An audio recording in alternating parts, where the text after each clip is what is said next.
बिस्मिल्लाहिर्रहमानिर्रहीम। अस्सलाम वालेकुम व्यूअर्स, उम्मीद है कि अब सब खैर आफियत के साथ होंगे। आज की इस वीडियो में मैं आपके साथ शेयर करने लगी हूँ बहुत ही खूबसूरत स्लीव्स, दामन और ट्राउज़र बॉटम डिज़ाइन। आप कुछ भी बना सकते हैं। मैं बना रही हूँ स्लीव्स का डिज़ाइन। तो उसके लिए हमने अपनी स्लीव्स की कटिंग कर ली है और इसकी जो खुलाई है वो 14 इंच है। लंबाई हम अपने नाप के हिसाब से लेंगे और उसके बाद हमने इसमें जो डिज़ाइन बनाना है वह ज्वाइंट लेस के साथ बनाना है। तो ये इसके साथ मैंने कंट्रास्ट में ज्वाइंट लेस ले लिए। तो अब हमने देखना है कि हमारे पास जो ज्वाइंट लेस है इसकी चौड़ाई कितनी है। तो टोटल ये आधे इंच से 1 पॉइंट ज़्यादा है इसकी चौड़ाई, लेकिन हमने इसका जो अंदर वाला पोर्शन है वहाँ से काउंट करना है। तो ये बन रहा है तकरीबन 3 से 4 पॉइंट। अगर हम मशीन के पैर के हिसाब से करेंगे तो ये मशीन का एक पैर जितना चौड़ा होता है उस हिसाब से ये हमारे पास जो इसके अंदर का ये वाला पोर्शन है, ये वाला पोर्शन ये उस हिसाब से चौड़ा है। इसके हिसाब से हमने डोरी बनानी है। तो डोरी बनाने के लिए मैंने जितनी मेरे पास चौड़ी ज्वाइंट लेस है उस हिसाब से मैंने सिंपल कपड़ा लेके और उसको इस तरह से ये देखें डबल फोल्ड कर लिया है। तो अब मैं इसके ऊपर बखा लगाऊंगी और इसकी एक डोरी तैयार करूंगी। और बखा मैंने लगाना है एक पैर के फासले पे, यानी कि जितना मशीन का एक बूट होता है, पैर होता है या बूट कह लें आप, तो उस हिसाब से चौड़ी मैंने ये डोरी तैयार करनी है।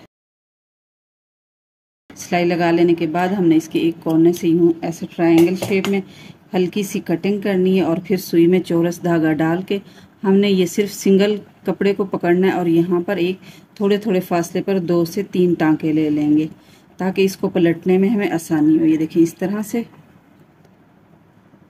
तो अब 2 टांके लेने के बाद हम इन्हें इसमें सुई को ऐसे उल्टा कर लेना है और जो इसके नक्के वाली साइड होगी उसी साइड से हम इसको इस तरह से आगे की तरफ लेकर जाते हुए खींच लेंगे और आहिस्ता आहिस्ता खींचते हुए हम इस डोरी को सीधा कर लेंगे। हमने इतनी चौड़ी ये डोरी तैयार कर ली है जो हमने लेस में भरनी है। 2 से 3 टांके लगाए थे, तो इसी तरह से हम इसका जो सिरा है इसके ऊपर 2-3 टांके और मज़ीद लगा लेंगे। इस तरह से लंबाई इसकी जो चौड़ाई है उसी रुख में, और जो सुई होगी इसको हम सेंटर में कर लेंगे। ये इस तरह से। अभी मैं इसको साइड पे रख देती हूँ। जो हमने इसमें ज्वाइंट लेस लगानी है वो ले लेनी है और इसको हमने 1 से 1.5 इंच के फासले पे रखते हुए इस तरह से सिलाई लगा लेनी है, इसके इस साइड पे भी और इस साइड पे भी। और इधर से 1 या 1.5 इंच, यानी कि मैंने इसका 1.5 इंच कपड़े का मार्जिन छोड़ना है।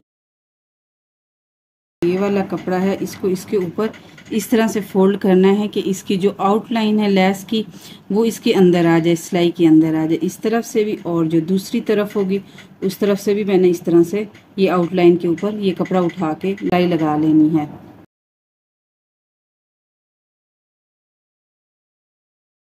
तो ये देखिए इस तरह से हमने ये दोनों तरफ से सिलाई लगा के लेस को अंदर की तरफ बंद कर लिया। जो डोरी तैयार की है ले लेनी है और इसको हमने इन जो ये लेस के क्रॉस बने हुए हैं, पहला क्रॉस हमने छोड़ के तो इस तरह से सुई को हमने इसके अंदर से गुजारना है।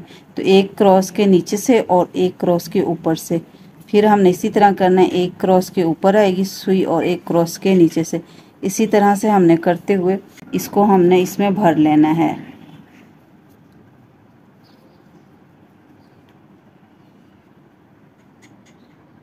तो जब आप इसको खींचेंगे तो ये खुद ब खुद इस चीज़ के अंदर से गुजरते हुए सीधी होती जाएगी। अगर मुश्किल पेश आए तो आप इसके सेफ्टी पिन भी ले सकती हैं और बैक पिन जो है बालों में लगाते हैं उसकी मदद से भी आप इसको सीधा कर सकती हैं। देखिए मैंने जहाँ तक इसको लगाया है, जहाँ से मुझे थोड़ी सी दुश्वारी हो रही है तो मैं ये कटर की मदद से इसको अंदर की तरफ करते हुए सीधा कर रही हूँ। ये देखें ये इस तरह से बन रहा है हमारे पास डिज़ाइन। इसी तरह से हमने पूरी लेस में ये डोरी भर लेनी है। पूरे जो हमने ये ज्वाइंट लेस लगाई थी इसको एक नई लुक के साथ और बेहतरीन डिज़ाइन के साथ इसको कवर कर लिया। आप चाहे तो ये अपने ट्राउज़र के बॉटम पे भी बना सकती हैं, बाजुओं पे भी बना सकती हैं और दामन पे भी बना सकती हैं। इसको अपनी फिटिंग के हिसाब से हम इसको सिलाई लगा लेंगे। देखिए बन के बहुत खूबसूरत और बहुत डिफरेंट लग रहा है। एक नई लुक और एक नई चीज़ बन के तैयार हो गई है।